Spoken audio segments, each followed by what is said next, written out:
Welcome to another episode of This Week with Sabir. Next in our hot seat is Ricky Choi. Let me tell you about him. I actually have worked with Ricky and I have been working with him on a lot of different clients' work, including my own. A little bit about his background. Ricky Choi understands what it takes to drive the growth of a brand. In 2013, this is what makes Ricky actually very unique. You have to listen to this. He launched Nice Laundry as a single purchase solution for guys to overhaul their sock and underwear drawers and recycle their old textiles for free. 8 years later, Nice Laundry has grown to become the leading source for customized socks, underwear, and loungewear, and counts. Can you smell what The Rock is cooking? Ryan Reynolds and Charlie Puth as among their fans. I'm actually a wrestling fan, Ricky, so I know all about The Rock. Very good. Since when he showed up as a Rocky Maivia, as the first match to all the way to even the current things that he does sometimes. So using Ricky's experience launching and growing Nice Laundry, which is, those are his deep wounds and scars on his back. Ricky created Outerspace, an operations center built by brands for brands, combining 3PL services with a proprietary ops stack of capabilities, which range from highly customized operations processes to all the way to product photography and customized embroidery. And it's the full 360 basically to give the competitive edge for high growth consumer brands. The end result for the brand is more revenue, happier brand operations. And even I think it's the last mile delivery which increases your customer satisfaction score. Sure. Well, Ricky, welcome to the show. Thank you very much for having me. Very, very well said. Couldn't have said it better myself. And you and I have worked together. I think there's a lot of different things that you and I can be working on. But I think given kind of my specific lane of expertise and the things that you've been working on recently, for the most part, we've thought a lot about DTC operations, warehousing, that kind of thing. And it's been a great experience. I look forward to continuing to work with you, but we're here today to talk about how DTC brands can really take advantage of and dial in their operations. And, to kind of tail onto what you were saying, I think I bring and would be happy to take any questions from anyone in the audience and after. But I think what is interesting here is I've been on the brand side. Now I'm on kind of the service provider warehousing side, and a lot of misconceptions, a lot of misunderstandings. And there certainly is kind of a recipe and a formula to get DTC operations really efficient and kind of really accretive to the brand. So happy to share my knowledge and really get into that today. So in my experience, I have gone from, you actually took the step of creating a 3PL. I've implemented 3PL in-house by bringing it in-house. I can tell you, like, what was the inspiration, or what were you thinking going from not inspiration? There's a different word for it, but I don't want to use it. You do Nice Laundry. It's all about marketing, product, customer satisfaction, and stuff like that. How do you transition into going like, oh, you know what? We should be actually getting into 3PL business. Yeah. So what was the origin story? What led you to that decision? Yeah. And I know you're saying it in jest, but I think just that very sentiment it's a root of where a lot of the misunderstanding is in operations and warehousing. Forever, warehousing always felt like that kind of dark, dirty secret. You think of like a dark, large warehouse where people are working like crazy to pick and pack. But the reality is, when you look at direct-to-consumer, e-commerce, it's so much more operationally heavy than the older model of wholesaling, because frankly, you're moving pallets of goods or cartons of goods when you're doing very heavy wholesale. When it comes to direct-to-consumer, you rely so much on so many more people, on so many more touches and processes. And so I think the very idea and nature of operations, warehousing, that kind of stuff really needs to evolve as it comes to consumer brands. But you bring up a very interesting question. How do you go from being, a sexy product company that markets directly to consumers to kind of being more behind the scenes working in a warehouse? And really, it's a very simple story. And I think the kind of place where the best companies are born, which is internal or personal need, right? Something you work through yourself. And when I think about the early days of Nice Laundries, we worked with a ton of different 3PLs. We bounced from warehouse to warehouse to warehouse, never really being able to find the value and the exact right partner that could help support our growth and all the different things that we wanted to do. So we decided very early on, this is probably 2016, 3 years into the business, again, which is typically very early to think about bringing your operations and logistics, fulfillment, that kind of stuff in-house. We decided to do it. And myself and my co-founder, Phil, we really use that as an opportunity to sit down and say, what does, as operators, as entrepreneurs, as brand founders who kind of hold customer experience as the most important thing, what does our dream warehouse look like? So we built that from the ground up. We put a ton of different things into that warehouse, which I'm sure we'll get into as the conversation continues. But long story short, we started receiving, probably 2 years after we started bringing everything in-house, we started receiving a lot of calls from other brands, other founders, other companies. How are you able to do X, Y, Z? I saw you had this kind of turnaround time, or you're offering this service to your customer. What 3PL are you with that allows you to do these things? These are all the things that we've wanted. So that was kind of the moment that a little bit of a light bulb went off in our heads, because what we had built was not just a warehouse or like a pick and back operation. We had built like an ops center or an HQ2 for the brand, something you typically don't do until you're a much larger company.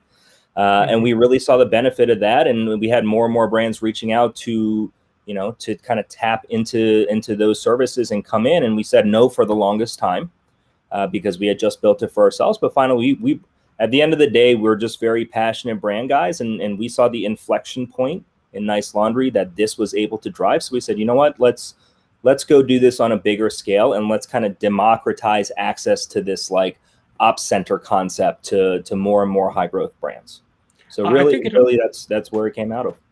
I think that gives you a competitive edge also, right? Because you're going through it and you have that lens of what could be amazingly satisfying for the consumer at the tail end, because you're spending so much marketing dollars on the front end to drive that. And then if the 3PL fails, and I can tell you in my 25 years of experience, I can tell you a lot of fail stories related to operations. Marketing did its job, but operations, it failed on in the last mile, and it could be as simple as, even working with, it had nothing to do with the 3PL. It may have to do something with like UPS or USPS or the last mile delivery. And that's what counts to the consumer, right? They want to get that package, open it, and have a great experience, not receive the package, no communication, lost. And now you're trying to figure out, and you put all of that onus on the consumer.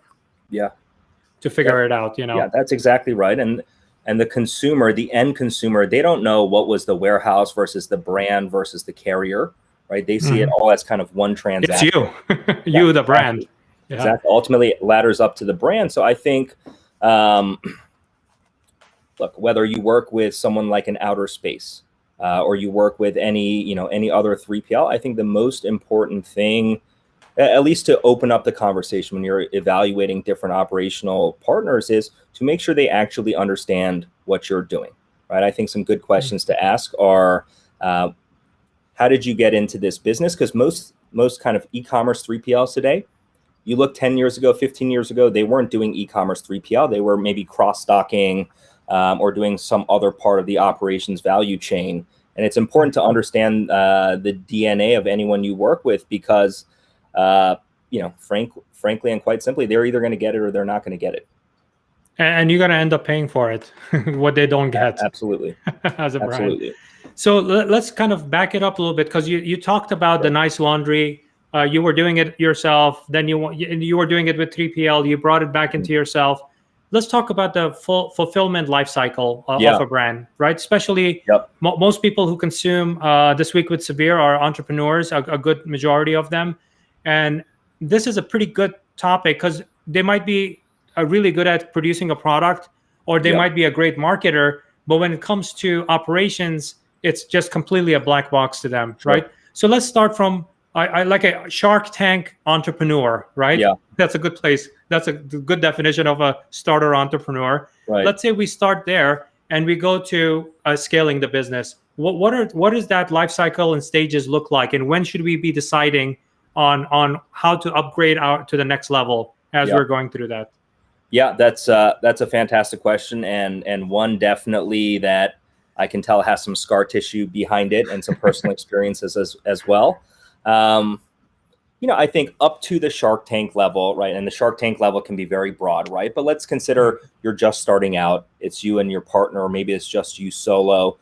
Typically, people are fulfilling out of their apartments or their parents' garages or anywhere you can have some space. And there's no clean divide between I'm working on marketing and I'm working on operations and I'm working on product. Everything kind of blends together. And the breaking point for that model comes when I think an entrepreneur looks up and says, I don't have time to talk to my customer. I don't have time to do anything else. All I'm doing is picking, packing orders and spending all my day going back and forth to the post office.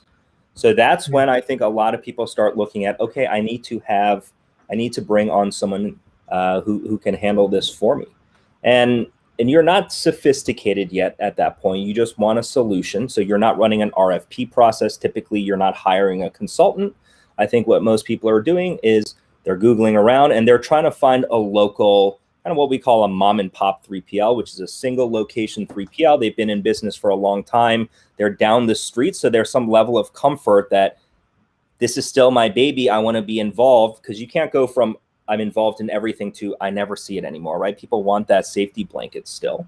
Mm-hmm. So they go down the street, they find a mom and pop 3PL and they bring all their stuff there. And that probably works until 200, 300, 400 orders a day. And that's when kind of the way that your typical single location or mom and pop 3PL is set up is they want to handle kind of around that volume, right? Around 100 to 200, 300 orders a day. Once you start going above and beyond that, you start breaking their model a little bit, which is when I think brands start looking at kind of institutional or multi-location 3PLs. These are 3PLs that can split inventory for you. These are 3PLs that have a lot of kind of middle management infrastructure to handle larger accounts. And again, that works, I think, great up until 1,000 orders a day. And so once you exceed that limit, and this is typically the audience and the brand, the types of brands that Outerspace focuses on. But once you start breaking a chain or institutional 3PL, that's when you have two big choices, right? We can either go with a company like Geodis or Panalpina XPO, that kind of thing, who's going to do what's called a managed service. You take down the building, they're going to put in their people and their system and their processes for you, and they can generally tailor a good amount of stuff to your growing brand. Or you have to go and decide to do it yourself, which means millions of dollars. You're now managing a large labor force, and you're probably doing a lot of things that aren't part of the existing DNA of your company. And there's kind of no middle ground solution. So I think that's really where we focus. We kind of give you the control and the insight and flexibility of doing it yourself, but we give you the cost efficiency and scalability of a managed service like a Geodis. But that's typically the life cycle that we see companies go through. And then my suspicion is your listeners are probably mostly in the bucket of, okay, we've gotten to like a single location 3PL. We're busting out of there a little bit. We're thinking about going to an institutional 3PL. And like, that is a tough process. There's a lot of pitfalls and there's a lot of service providers out there, and it's not easy to tell who's good and who's bad. But generally, that is kind of what we see the typical life cycle of the tens of companies that we've brought in here and the hundreds of companies that we've talked to. They've all followed that similar velocity. Well, what sort of things that you mentioned, some of the pitfalls, right? What are some of the things that brands should be looking for, or entrepreneurs should be looking for in their 3PL partner? Like couple of basic things that they should definitely make sure. Yeah, absolutely. I think what's funny is I have been on both sides of the table, and you can kind of pick up on an amateur RFP process very quickly, because these people are going to be very focused on what is the price per pick, what is the price to store a pallet monthly. And really comparing those and saying, okay, well, we have this other 3PL that we're talking to. They're 20 cents cheaper per pick. But I think what gets lost in translation is when you look at your bill at the end of the month and you add everything up, there's only a very small percentage that's actually pick and pack. Picking pack costs is like the metric that most people focus on. But I think what's more important than that, zooming out here, the biggest problem in this entire industry is overpromising and under delivering. And why that is because fundamentally your typical 3PL is set up to just find the cheapest real estate it possibly can. And they're going to try to jack up the cost as much as humanly possible in the form of storage. They're going to find the cheapest labor force they can possibly find, mark it up a ton to try to arbitrage and make some money off the difference. And that just never works, right? You promise the brand the world in terms of we'll customize all these things for you, we'll pay special attention, but chances are there's a different person working on that brand every single day. So you're just never going to get there. This is the absolute lowest NPS score part of the entire value chain when it comes to consumer brands. So in terms of pitfalls, don't get sucked. What I would advise any brand is don't get sucked into like the item line by item line pricing. Don't pick and pack matters, right? The cost of pick and pack an order matters, but it's not the end all be all. The best thing to do is to ask them, hey, can you send us a few sample bills? So take the client off, take any identifying information off, but we want to see some real bills that you sent to clients because the devil is in the details. And the proper way to really vet a 3PL is how readable is their bill? How clear is their bill? And what is the proportion of kind of negotiated upon charges to things that are, special projects or one-time or accessorial fees and things like that? Because you may find a 3PL that has 20% higher on the pick and pack cost, but when you look at their historic bills, there's no additional charges. And then I've seen bills that are, for people who have very low pick and pack charges, but when you look at their actual bills for clients who have come over to us, and I said, hey, I'd love to take a look at the bills you were paying before, 70% of their bill is kind of, there's a fee for this, there's a fee for that, we had to run a special project for this. So you end up actually paying a lot more money. So just going by the rate card is not the way to do it. The kind of the sneaky, like ace up the sleeve move is to ask a 3PL, let me see some previous real bills from real clients, take off all identifying information. And if they refuse to send you a bill, then it's because their bills are probably very, very unsavory. So I think that's always a great litmus test for evaluating who could be a potentially good 3PL partner. So you talked about some of the pitfalls. What are the most expensive mistakes brands you've seen do with 3PL? Yeah, I would put it into two categories. One is avoidable things, and the other is kind of unavoidable things. As far as avoidable things go, the most expensive, you're going to spend the most money correcting mistakes that happened in the manufacturing part of the supply chain.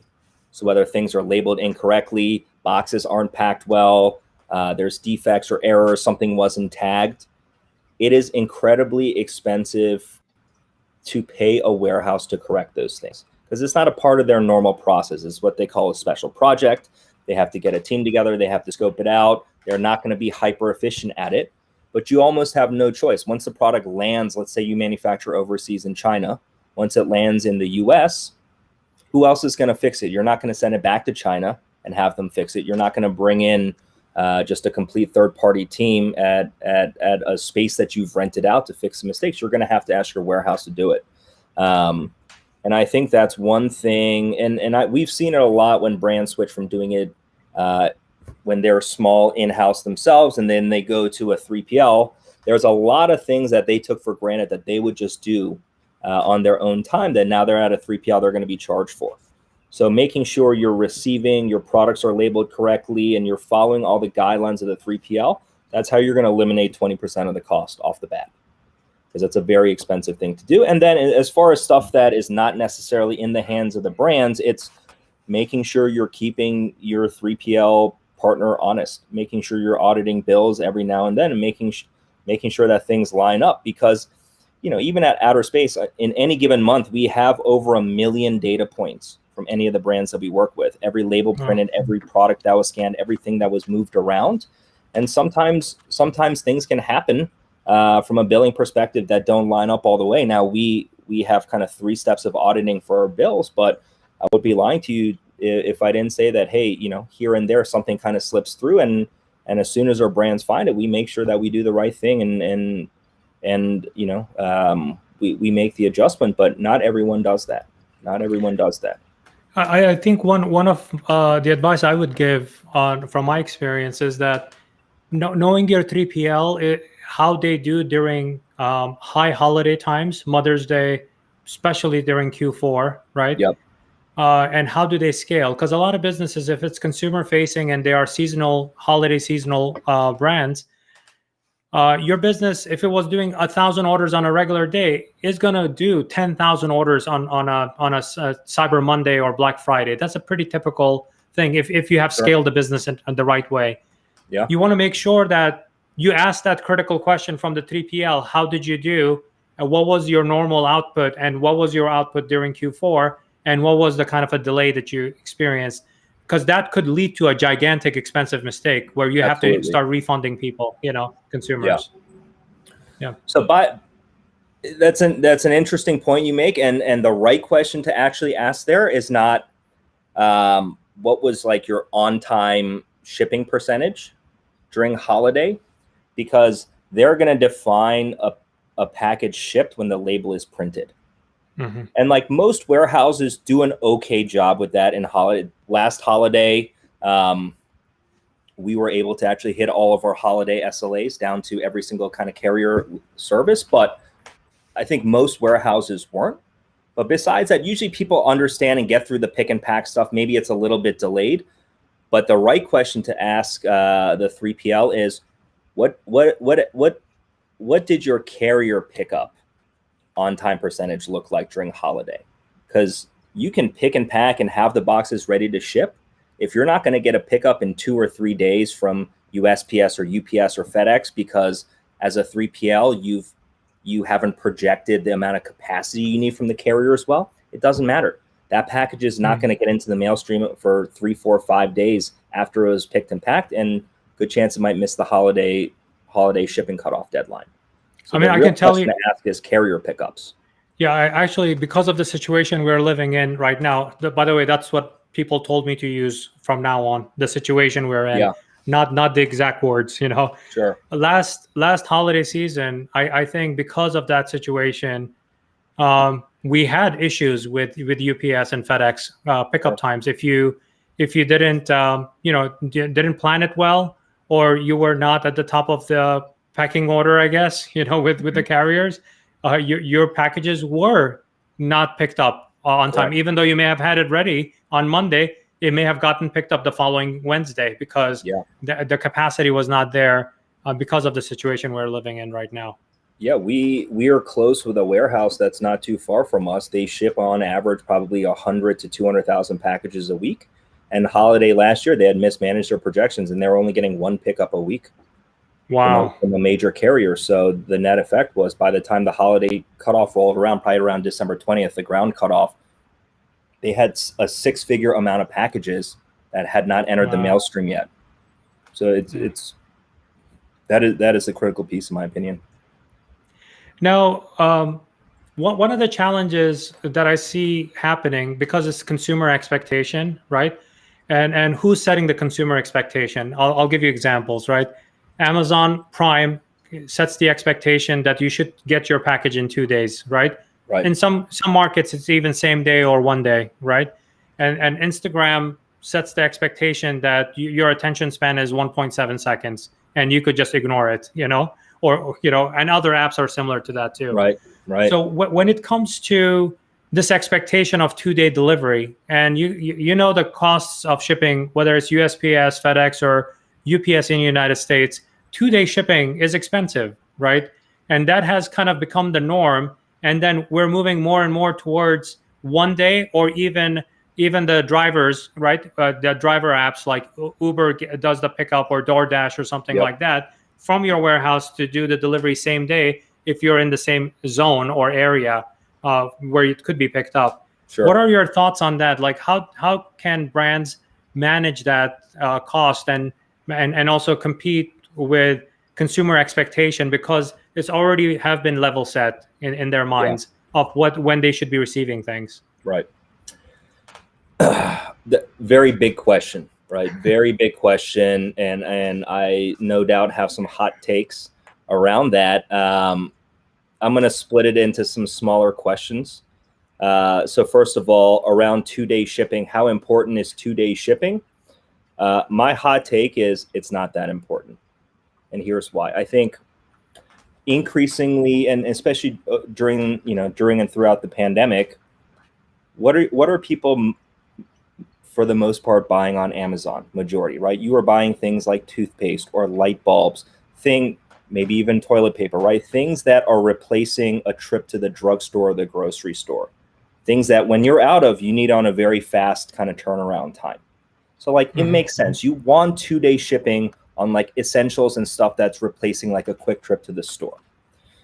When it comes to kind of specialty goods, right? Most DTC brands are trying to build a unique product. Right now, you have a whole world of drop shippers and people like that. But let's take kind of, I think a lot of your audience is they're trying to build their own product, build their own brand, do something unique.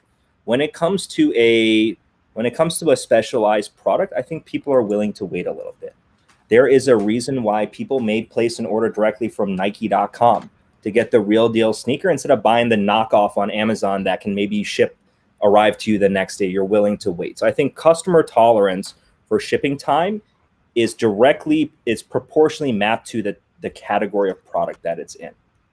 So I don't think it matters that much. And then pretty soon, there's been a lot of businesses, even in my industry, that have been built on this kind of promise of 2-day delivery, with Amazon being that standard bearer. But it's only a matter of time. And by the way, they've already started to do this. And I've been saying this for the past 2 years. It's only a matter of time before Amazon says, you know what? 2-day Prime was great. It's going to be 1-day Prime. So they're trying to switch a lot of people to 1-day Prime now, and that's going to become their new service level. And eventually, it's going to be same day, right? And so that's trying to out logistics Amazon. I think is a very tough thing to do, and generally not the fight that I want to be in. But what I do think is important and will become increasingly popular is kind of same day type stuff. I think 2-day goes away, right? It's either same day or it's like your standard 3 to 5 day. Who really cares about 2-day? That's kind of a middle ground.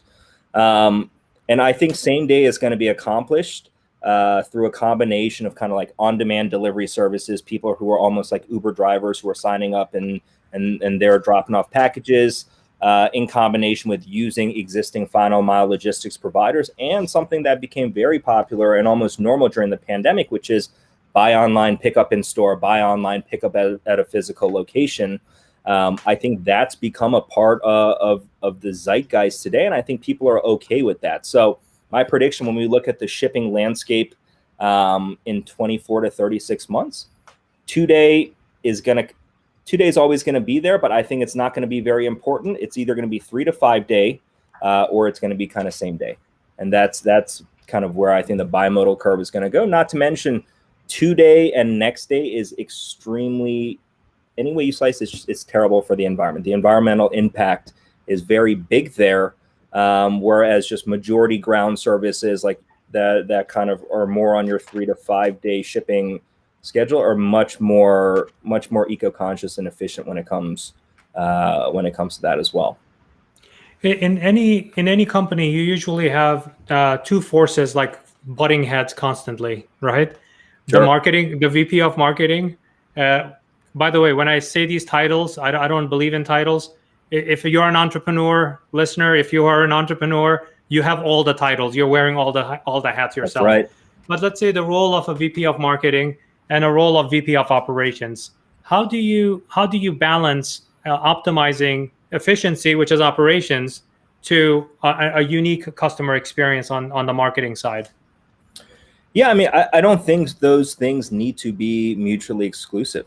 I think you just need to find the right partner that is a fit for your brand and can do the things that you want to do.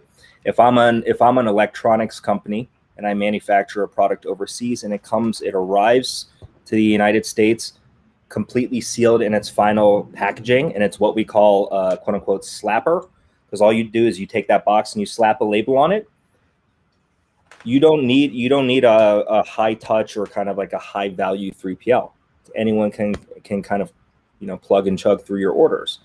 As you get more towards trying to individualize the unboxing experience, or maybe we sprinkle in some dried flowers, or maybe we put something special and do tissue paper or do a hand signed card or something like that. I think you need to find the right partner that does that stuff regularly, right? And they are out there, right? It's something that we do, probably 10,000 times a day. We do kind of additional things like that. So we are set up to do that. So the pricing and the efficiency and that kind of stuff is actually pretty good around that kind of thing. I think you get into trouble when you try to go to a very, very large scale 3PL, for example, and who has a playbook. And the reason that they can drive the pricing that they drive is because everyone is exactly the same in uniform. And you try to get them to do something like that, it's going to become very expensive. And then also, I think what it takes today is just acknowledge there has to be at some point, the conversation internally at every brand. And I think there needs to be some agreements on, we are investing in customer experience, not just to differentiate, but because we feel like that may increase AOV, that may increase repeat sales, that may increase lifetime value. And then you can attribute a certain amount of spend to do those things in order to keep those metrics high. Yeah, just to kind of unpack those, there are many different ways of unboxing, right? One is your typical, it's a brown box. Sure. People take the products, they just shove it in there, right? And pick, pack, and ship. They put the label on it, it's gone, right? You cannot tell what the package is, right? Right. Is a lot of the unicorns and a lot of the startups, what they do is they do overemphasize the design of the package, and including the packing experience on the 3PL side. I'm sure that Nice Laundry did something similar to that to kind of give it that sort of a unboxing experience. Sure. In your experience, did you go through that kind of a transition where you went from it's a brown box, it's just a generic experience, to a very nice, or your clients that have gone through a few case studies there? Yeah. I think there's a few routes that people take, but the overarching guiding principle is invest in it if it matters, right? So let's set these like hyper VC backed companies aside for a second, because sure, you can invest in a beautiful unboxing experience time and time again. If you don't care about having a negative gross margin, you're just going to keep raising money and you never need to be profitable, right? And I think that's fine. But let's set those people aside for a second. I think Nice Laundry, for example, we started with basically carrier packaging, so the USPS mailer and things like the that. flat rate box. Exactly. We went to a slightly nicer box, and then we took a big jump and we had a very fancy box with a special kind of translucent sheet of paper that had all this writing on it, multiple people hand signing it, beautiful tape, beautiful closure, double printed inside and out on that box, and it was great. But we noticed that repeat sales didn't necessarily go up. Lifetime value didn't necessarily go up. Conversion rate, AOV, none of that. The amount of time our packaging was, someone took a picture of it and posted on Instagram, it didn't go up. So we said, maybe our customers, maybe we don't have it exactly right yet, or maybe our customers don't care that much about it. So we switched to some, kind of middle ground packaging, right? It wasn't carrier packaging. It wasn't over the top packaging. And then immediately there, we did start to see the positive effects of that. More Instagram pictures, AOV went up, customer lifetime value crept up. And it was because, in talking to customers, they felt like the previous generation packaging that was very fancy felt very overpackaged. There was just too much going on. And Nice Laundry is a company that has an eco mission. Right, so being more authentic to Nice Laundry's mission and having that reflect in the packaging, I think, was very important. So how I think about this is, you as a brand, you have to do what is right for your brand. There's nothing wrong with generic packaging, because some brand audiences, they don't buy into you for the design of it. They don't buy into you for a fancy experience. Maybe they just like your product. It's very utilitarian. Don't invest. Don't waste your money on fancy packaging. You do whatever your audience cares about. Now, if you're a high price point product for something that's generally, a middle or a lower price point, and you're a very premium player in that market, well, then your customers are going to expect a very premium unboxing experience, and you have to spend into it, but you have extra margin to play with, so you can certainly invest in that. So it's always a gut instinct for every company that comes in here. We want to overhaul our packaging. We want to go very fancy. My advice to them is spend some time talking to your customer, figure out what they actually care about, because in about 50% of the cases, the customers don't care that much about the packaging. Yeah, I mean, especially if I think you should care if it's a brand that's giftable, right? And you want to have that amazing experience when you want to send it to, I'm buying it for you, right? I want to make sure that, or I'm buying it for my mom for Mother's Day. Sure. I want to make sure that it's not a brown box. It's not a generic box that she gets and she opens it up. There's a product in it. It's not a great experience unless that product is earbuds and AirPods from Apple. Right. Other than that, it needs to have a certain kind of a giftable aspect to it. I think it matters in that end. Why do brands, do you think, struggle with operations so much these days? You didn't used to hear that much about operations, but now it's like it's at the forefront. Yeah. Another great question here. I think when you go back, it's 2021 now, when you go back to the early 2000s and you looked at the startups, you looked at the consumer brands that were being started, the average age of your founder was probably late 20s, right? Early 30s. People who had gone to school, maybe gotten an MBA, but had worked in the workforce, in operations roles, in finance roles, in whatever roles. And then after learning enough, they said, you know what? We see a way to do something better. We have a new product idea. We have a new market idea, whatever that is. Let's go start a company. But from day one, you have some ops DNA in your company.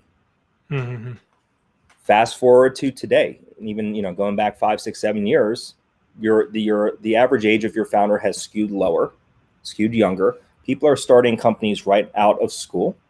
They haven't spent any time in the workforce. There is no operational DNA in the company on day one. And we've seen it with a lot of even these like venture-backed DTC brands that have had crazy growth trajectories. The playbook is, hey, you get to a certain point and then you try to hire like an ex-VP of ops from Walmart or an ex-COO from another large retailer. And sometimes it's a little bit, it's too little, too late. But I think that's why we've seen such a bigger stress on operation. That's why you hear more and more every day, I hate my 3PL, my warehouse is terrible, they're keeping us from growing. And it's because the problem has become exacerbated because there is no operational horsepower inside companies anymore. And they have to solely rely on external vendors for the most part. But when you take your average kind of old school 3PL, there's no operational horsepower there either. For e-commerce. For e-commerce, they're not able to make the right decisions for you, understand what your customer wants, suggest the right things. So it's in no man's land, and it just ends in just kind of bitter disappointment. Yeah, right? It's the wrong expectations on both sides, right? The expectation on the 3PL side is, well, this should be VP of operations. Somebody should have that on their side, on the brand side.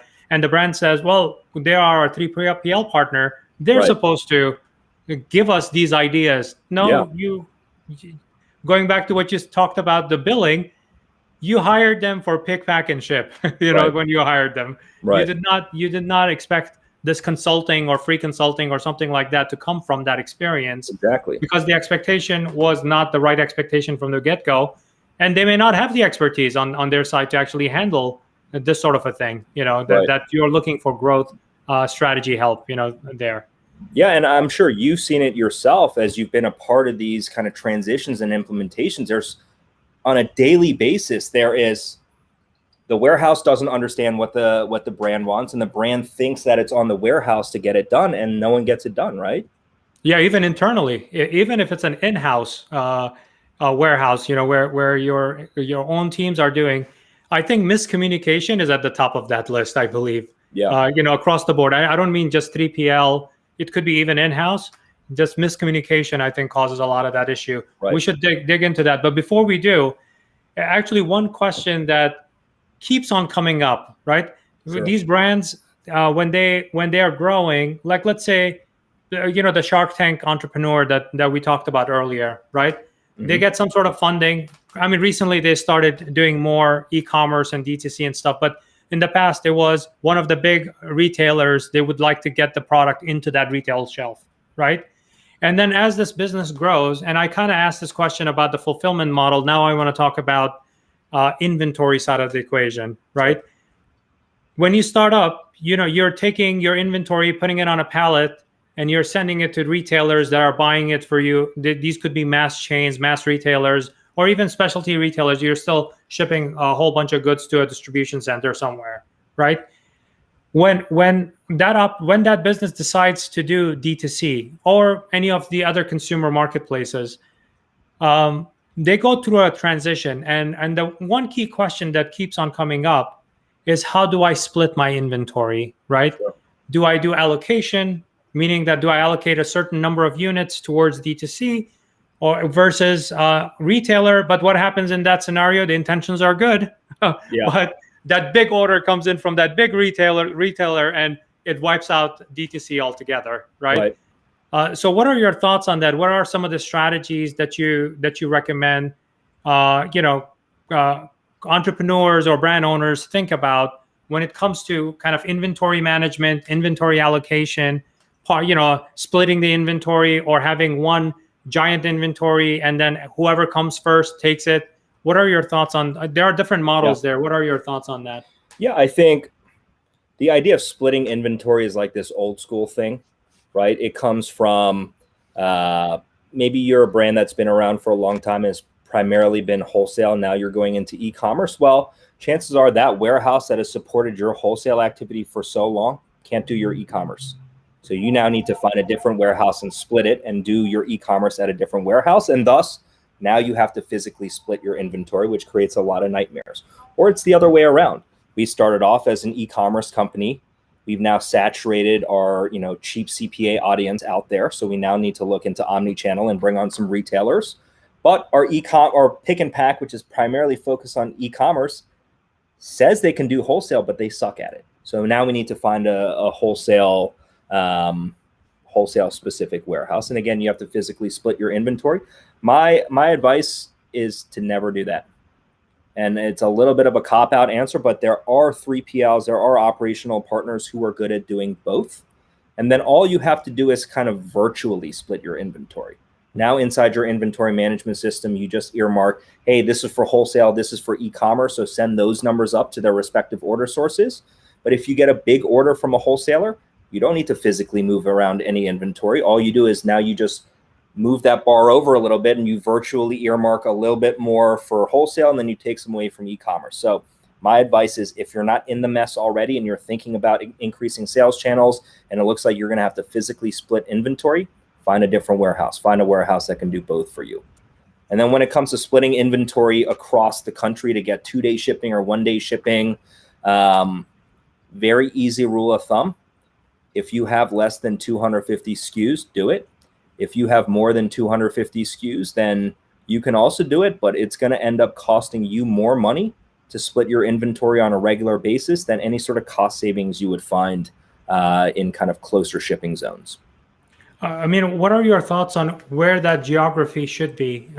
If you want to deliver, let's say, ground shipping across the United States, and you have these, let's say, this model of 2 DCs that are two locations that you're working with, where should those 2 locations be in order to get like most coverage 2-day delivery with ground shipping with the least cost? I think at a very high level, it's simple. It's East Coast, West Coast. Right now, specific to the brand, you may have slightly different heat maps depending on what kind of product you have. It may be very big in the South. It may be very big in the Northeast. And then you can kind of tailor it to there. But very generally, if you have something on the East Coast, kind of mid-Atlantic to like the Northeast area, and then if you have something in the West, whether it's Arizona or Nevada or California, then you realistically have 2-day coverage to 80% of the zip codes in the country. I actually read the book by Tony Hsieh, Delivering Happiness. I don't know if you read that. Rest in peace. He passed away. Yeah. What a big loss there. One of the big decisions he says that in his book that he did with his team was to move the warehouse to somewhere in the Midwest. Like I think it was, I don't know if it was Indiana or Kentucky, something like that, for his first warehouse. This is before the acquisition by Amazon, and that's what helped him actually deliver packages across nationwide, within 2 days. And then if he had spent a little bit more, he got it there for VIP customers within 1 day. Are there opportunities still like that in the Midwest to anywhere from like north of Texas to Indiana to Kentucky and stuff like that? I think the single location warehouse in the middle of the country, I think that's going to die out. I think Zappos in particular is a very special case for a couple of reasons. One, they're building their own facility, right? So they're going to manage their own labor force and all their own processes because they're big enough to do it. I think if you're big enough to build your own facility, control, they have an incredible amount of SKUs on Zappos. At that stage of their business, to think about splitting, because if you split one model shoe, guess what? It comes in 5 colors and 12 different sizes. So you have 60 permutations. Every one of those needs to be intelligently split across multiple locations. It's just not possible. And also just they needed to be in the middle of the country because it is expensive to ship shoes. They are heavy and they come in a box and they take up a lot of room. So I think that for all those reasons, they picked a warehouse kind of in the middle of the country. The real estate is cheaper. The real estate, everything's cheaper. The labor is cheaper. The real estate is cheaper, et cetera, et cetera. For your higher touch consumer brands who are going to be very heavy on the coasts, I think if you go in the middle of the country, you're not going to have great shipping time to the East Coast. You're not going to have great shipping time to the West Coast. Labor pool is going to be a constant battle. So if you're a DTC brand, for the most part, unless you have a very heavy or bulky product, and you only want to be in one location because you have a lot of SKUs, pick the East Coast or the West Coast. It's going to take a little bit longer to travel out to the West Coast if you're on the East Coast or vice versa. But chances are you're not 50-50 West Coast and East Coast when you look at your order distribution. It's probably, it's probably 70-30. So pick whichever coast you're heavy on, stick your single location there. Don't look in the middle of the country if you're just going to go one location. So, I mean, given all of everything you have shared there, what is the role of a 3PL? Should the brands be like, what should they be expecting from this 3PL partner when they are considering a 3PL partner? Yeah, I think, in kind of even bigger picture, the big fallacy, the biggest lie, the biggest fallacy in all of this is, with every generation of e-commerce, whether it's 1.0, 2.0, apparently now we're in 3.0, someone always has tried to build a better 3PL, a next generation 3PL, a tech-enabled 3PL, whatever you want to call it. The reality is a 3PL is just not the right product for a high-growth brand. What a 3PL does is it basically, all the things you need to do operationally to get your product to the customer, it's a very complex process. And when you work with a 3PL, you're just taking one little piece of it, which is the pick and pack, and you're outsourcing it. But at the end of the day, all your returns, all your customer service, a lot of marketing, a lot of PR, there's so many processes that end up running through the warehouse that if you pick someone who's just an outsourced pick and pack, all those other processes are going to fail, which is why when you look at the op stack of an average consumer company, we call it the merry-go-round of misery, but you generally have an average of, no joke, 7 to 8 vendors in total, including your pick and pack, to manage kind of all of like your like package operations, getting something to a customer. So I think the role of a 3PL today in a consumer brand is as a pick and pack facility, but that's not what a consumer brand interprets their role as or wants out of the 3PL. What they really want is kind of like an outsourced operations partner that's going to do a lot more than just the pick and pack. And that's really where Outerspace comes in. Pick and pack is like one part of what we do. And we were talking about kind of operational horsepower earlier. Typical brands don't have it internally these days. 3PLs don't have it internally because they're just third-party pick and pack. So there's no need to have that kind of operational horsepower there. So it's just missing in a lot of value chains for companies. We have a tremendous amount of operational kind of horsepower here. I think the way that we do things, we're going to see more and more places trying to do it our way, because again, we come from the brand side and we recognize very early on that there is this big problem where when you just outsource pick and pack, a million other things need to run through that facility too, and there's no kind of resources or processes for that. So look for a partner like Outerspace that has pick and pack, of course, but we build dedicated teams for our brands. So it's the same people picking and packing their stuff day in, day out. That team is led by a position that we call an operations manager, who is typically a deeply seasoned ops veteran when it comes to e-commerce and consumer brands. They're responsible for interfacing with the brand on a daily basis, running their team, making sure things are getting done, and kind of handling returns, handling customer service. We handle customer service on site here. Chances are 80%, all of you viewers, 80% of your customer tickets are, where's my order? Has it shipped yet? I changed my mind. I ordered blue, I want red. And your customer service now has to reach out to the warehouse that doesn't have a dedicated contact for you over there. And it's a messy process. We handle that right away here. So there's a lot of things. I think the role of a 3PL needs to evolve, which is why we call ourselves an ops center and not a 3PL. But to support the modern high growth brand, the role of the 3PL really needs to become a lot broader and more comprehensive, because the operational horsepower is simply not there internally at brands anymore. So I actually have a question from a viewer watching the show live right now. Alex from Middleland Capital here asked Ricky how this landscape changes as brands look at themselves omni-channel versus just DTC. Yeah, and I think this is something that we kind of touched on earlier, which is most warehouses specialize in either omni-channel, wholesale, right? Let's call that wholesale, or direct consumer. And I think where a lot of brands get into trouble is they now have to split their operations and work with two different warehouses that are dedicated to those two sales channels, or they work with a facility that specializes in one is going to completely drop the ball on the other. But rest assured, there is a new crop of warehouses that are popping up, including Outerspace, who understand very well how to do both.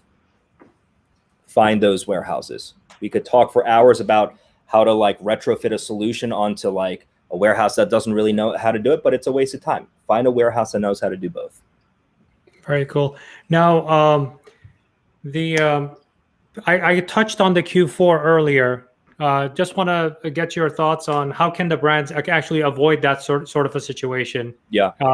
What happened. You can just briefly talk about it and then talk about how brands can help avoid that kind of a situation. Yeah. Q4 was incredibly messy last year for a million different reasons. Supply chains were backed up. Ports were backed up. COVID made it hard to keep consistent labor forces. Carriers were backed up. It was kind of a perfect storm of nightmares, all colliding at once. But here's what I would say. Give your warehouse really good projections. And the reason you give them really good projections, demand a commitment back from them. Say, okay, let's fast forward to the end of October, beginning of November. Give your warehouse, here's what our numbers are going to look like to the best of our knowledge on a daily basis from here through December 20th. What I need you guys to do is send me back the volume you can commit to every day and make sure those resources are there. So now you've taken care of the pick and pack problem, right? Mm-hmm. The next thing you need to ask them for, and we were talking about it earlier, is give me your carrier commitments. Tell me what FedEx or UPS or DHL or USPS has committed, and show that you are slotting our capacity and our projections into that. And then other than that, keep them aware of any sort of marketing calendars and big Black Friday sales you may be having.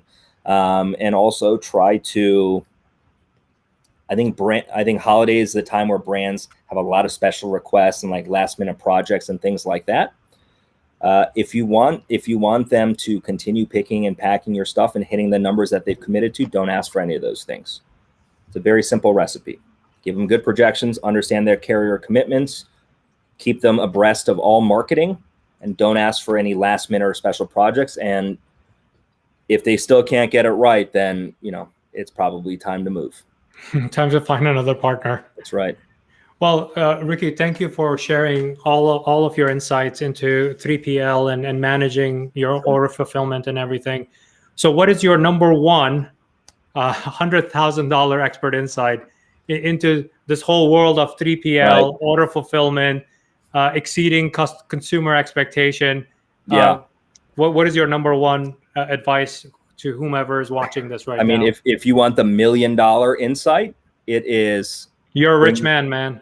Go for it. Bring your company to Outerspace. No, I'm just kidding.